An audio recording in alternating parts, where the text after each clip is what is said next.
An ocean, a cave, a dream that no one could save. What's up everyone? So a lot of you asked me to make a review on the iPhone 12 mini, that what is my first hand experience about the phone and how's the battery life, how's the overall experience. So today we're going to talk about that, and apart from that I'm going to show you what's on my desk, how I work and how clean is my desk, what all things are on my desk, what all equipment do I own, and yeah, so let's start today's episode. So I'm going to be honest here that I was extremely excited to buy the iPhone 12 mini because it just looked so cute, and obviously I bought it, and the day I bought it, the next day I felt that maybe this is not the right phone for me because it just started to feel too small, because we've gotten used to such big screens and everything, and I was using iPhone 11 earlier, which is like this big. So compared to that, didn't feel any weight on my hand, so I just didn't get the feeling that I'm holding something of value. So I didn't get that feeling initially.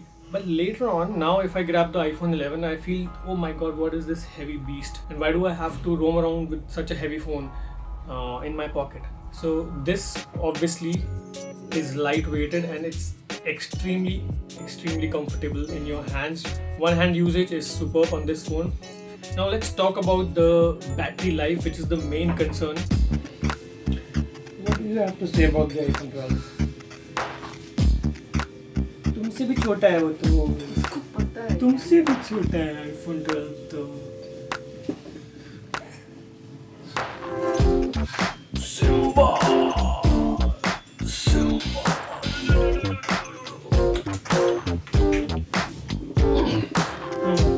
So there's a huge difference between the iPhone 11 and the 12 mini. Obviously, the size is extremely small compared to iPhone 11. And when you hold the iPhone 11 now, you'll do like this. Wow, this is so zoomed in because everything is so big. Okay, so the battery life on this is compared if you compare it to the other iPhones and the 11, the Pro and the Max, obviously this doesn't stand a chance to even start comparing these three. But for me, somebody like me, because I'm most of the time in the studio working on a desk, so I have this wireless charger that is sitting on my desk. So whenever I'm working, I just put it on the desk and it's charging. But obviously iPhone 11, when I was using, I didn't have to charge it so frequently. But for this, it doesn't make much of a difference for me personally. But for you, for all those who are going outdoors, and specifically if you start using the camera of the phone, you are going to face some serious battery issues, because this will just drain very quickly. So if you charge it 100%, it comes down to 80% within a few hours. Yeah, so what I do is I keep the low power saving mode on all the time, and which makes sure that there's less background activity happening, so which will give you a little bit boost in terms of battery life. Other than that, yeah, I have tweaked some things, like you can now tap on it thrice and it will take a screenshot. And if you tap twice and you're reading something online, for example, say I'm reading this, and I tap twice and it scrolls. So you tap twice and it scrolls. So these settings you can change on any phone. This is not specific to the iPhone 12. You can do it in iPhone 11 also. So how you do this is you go to accessibility, alright, then you go to touch, and then back tap. Back tap is the last option. So within back tap you have double tap and triple tap options. So those options you can tweak according to your requirements. So I read a lot on my phone, so I use the double tap feature to scroll. And if I have to take a screenshot, like for example, I'm featuring all the top comments on the last vlog. So what I do is I read the comments and I triple tap and it takes a screenshot for me. So life becomes easier. Apart from this, the lovely home screen, now you can have widgets. So I have the batteries, iWatch. So when the iWatch is also connected via Bluetooth, so you can see what is the battery status, and if you have any other Apple devices, for example the earphones and everything, you can see the battery life here. These 4 nodes. Right now it's just showing the battery life of the phone. Coming to the camera, how good the camera is. So let's compare it to the iPhone 11 and see. So this is the footage. I'll just shoot something with this from the front camera. Alright, so this is the test footage. I am now talking to the iPhone 12 mini, and this is iPhone 11, 12, 11, 12.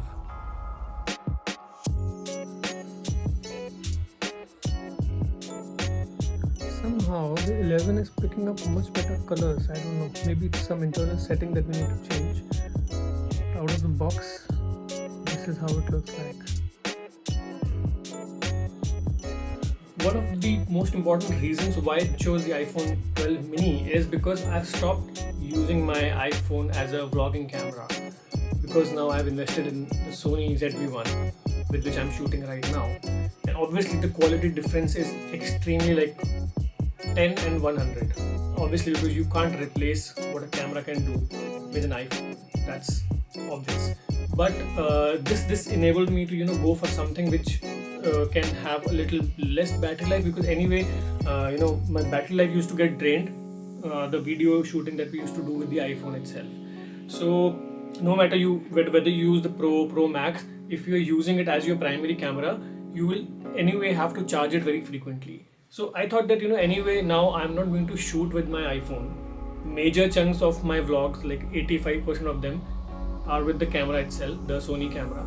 And if I happen to forget that I didn't get the camera, or it's just the battery is drained, then I just take out my iPhone and I shoot just some parts which I stitch later with my vlogs. Only in those scenarios I use my iPhone 12 to shoot, and but otherwise everything is shot with the camera. So that is the reason why now I only use my phone to just check social media, check your comments, and very basic call and everything. So I don't need that much of battery. Personally, for me it works out really well, and now I've gotten used to it so much that if I hold the iPhone 11, I just don't feel like working on it. It's very easy to keep in your pocket. So I would highly recommend this phone if obviously this is not your primary camera. Otherwise you'll have to constantly put it on charge. Everything else is outstanding. So everything else is perfectly fine. Just one drawback is that you have a very less battery life. I'll show you the desk now, what all I have on my desk. And this is just a very minimal setup which I have in my Delhi studio. My Mumbai studio probably will be going there in the next 2 weeks time. I'll show you a very elaborate setup, what all synths I have, what all equipments I use for my music production. And this is something very basic which I can carry with me wherever I go. So let's look at it. When we enter into the room, this is how it looks like. So here you have a table where you can have coffee. This used to be in our bedroom, but now we shifted it here. So an iPad Pro is lying here, MacBook Pro, tripods, gear, ring light, audio setup, and the video setup. So this is basically a new addition, because sometimes if you go live, then I can put all your comments here and I can read more fluently. And this is a Shure microphone, there are Persona speakers. And this one again, I bought this additional monitor arm which can hold up to 2 monitors. So this one I'm not using right now, but maybe in the future I'll upgrade to another screen. This is it. And mostly my wallpaper is set to a custom wallpaper. Wait, I'll show you which one. This is my customized Arjuna Harjai wallpaper. But when I shoot, I put it to a single color, preferably white, so that it gives works as a light for your face. And this is my audio setup. So you can see there's a keyboard, few mini synths, MIDI keyboard. This is something that I bought. tray, and currently I'm using this Logitech keyboard for some reason because the Apple keyboard was not able to connect wirelessly. And here I have other rigs like the gimbal, some lenses, the Insta360 camera, another synth, mother move. So pretty minimal. And yeah, this is the messy part. Mac Pro, Mac Mini, obviously a lot of hard drives. And yeah, this Zebronics screen, somebody asked me, how is it, should I go for it? So you can go for the Zebronics screen. It's decent enough if your primary motive is not to edit videos on it. If you are a videographer, if you're editing a lot of stuff, then you should go for something which is 4K, probably by LG or Samsung or a different company, Dell probably. But this one, if it's good for me because I mostly do some reading and all, and most of my work on this particular machine is related to audio, so I do not need these many pixels. So this works for me, and if you're a regular user, you don't have to do any media related work, then this screen will work very well for you as well. It looks beautiful, really sleek. You can see it's just so beautiful.